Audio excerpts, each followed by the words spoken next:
So sometimes people will say, I fast for 7 days, I pray for 8 hours, I am burying the body. That is not the body. That is what prepares you for the body.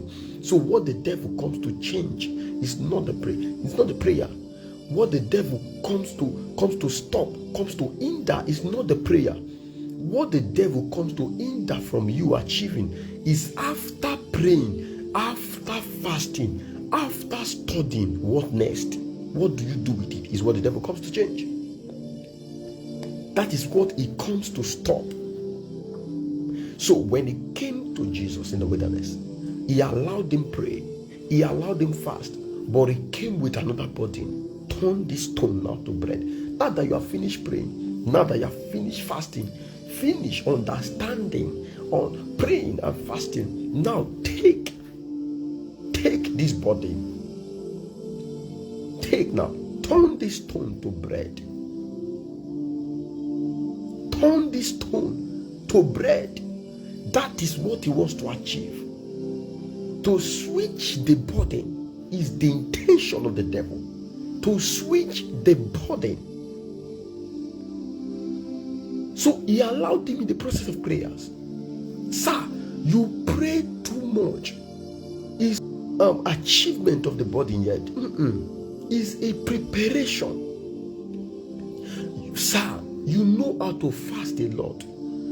It's not a sign that you are achieving. No. It is what you do with the fasting, after the fasting, what you do after the prayer. Can't you see that many a times when many of us pray, the next thing is we sleep and slumber to pray another time? Can't you see that many of us when we study the word, we just go to sleep with it to come and study again? Can't you see that many of us when we fast, we just go to relax, to sleep and fast another time again? What are you building? You tell yourself you are building capacity. Do you think capacity is built only in the place of prayer, fasting, and studying the word?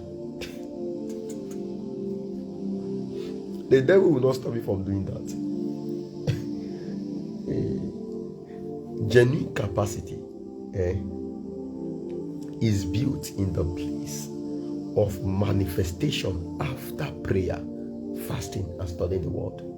Genuine capacity is built in the place of manifestation. For the earnest expectation of the creature outweighs the manifestations of the sons of God. Not your prayer. What will your prayer do for the generation? What will your fasting do for the generation is what the generation awaits. What will your many studying of the word of God do for the generation is what the generation awaits. So the generation is not, they are not mindful of your prayer, your fasting, your that is not what they are interested in. It is what you will now do with it. That Jesus prayed in the wilderness and stayed for 40 days and 40 nights without achieving the purpose why he sent. It's a waste. It's a waste. I'm trying to tell you something. It's a waste. Don't be busting the wings. Understand the burden. The burden is actually what drives you towards the place of prayer, but you got distracted because you are now beginning to compare yourself. The burden is what took Abraham, but the burden is not what picked Lot. So the difference between Abraham and Lot is the burden. The burden took Abraham from his father's house, but burden was not what took Lot. Lord do not understand the weight of this burden. So all Lord desire was satisfaction.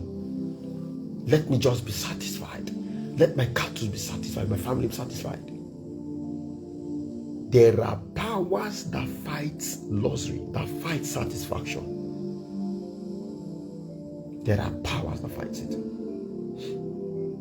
So Lot saw that the left-hand side, the other side, is dry. It's dry. Nothing good can come out of there. Nothing good can come out of Nazareth. Lot saw that the place was dry. Not knowing that every location has their season of dryness, their season of trials. Every location has it.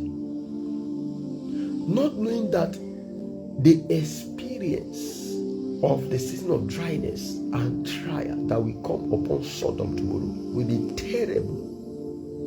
100 times terrible than the other side Abraham went to. Not knowing that a location is actually transformed by a man carrying the burdens of transformation. Because transformation is tied to the man carrying the burden of transformation. That is why many a times an Igbo man will locate a location where nothing is working, no business is working there. An Igbo man will locate that area and transform it with his knowledge. He will come there, he will build a shop. He will begin to he will begin to bring in goods that the people go out to buy. Nobody have wisdom to bring it to that location. So he will transport for them. He will risk his life for them. He will go out there, he will buy them, bring to the village. The people will now begin to patronize him. So since he has it there, no need to spend transport outside. So he will include the transport inside whatever you want to buy. So the only thing he's saving you from is the risks of transportation. So now you will have to buy whatever he's selling at the amount he monopolizes it. So this is the wisdom with the Hebrew man. So he becomes the agent of transformation in the land. So Lot do not have the understanding of transformation. Let's begin to pray, brethren. Begin to pray. Just begin to pray. Begin to pray. Labo Shikamante.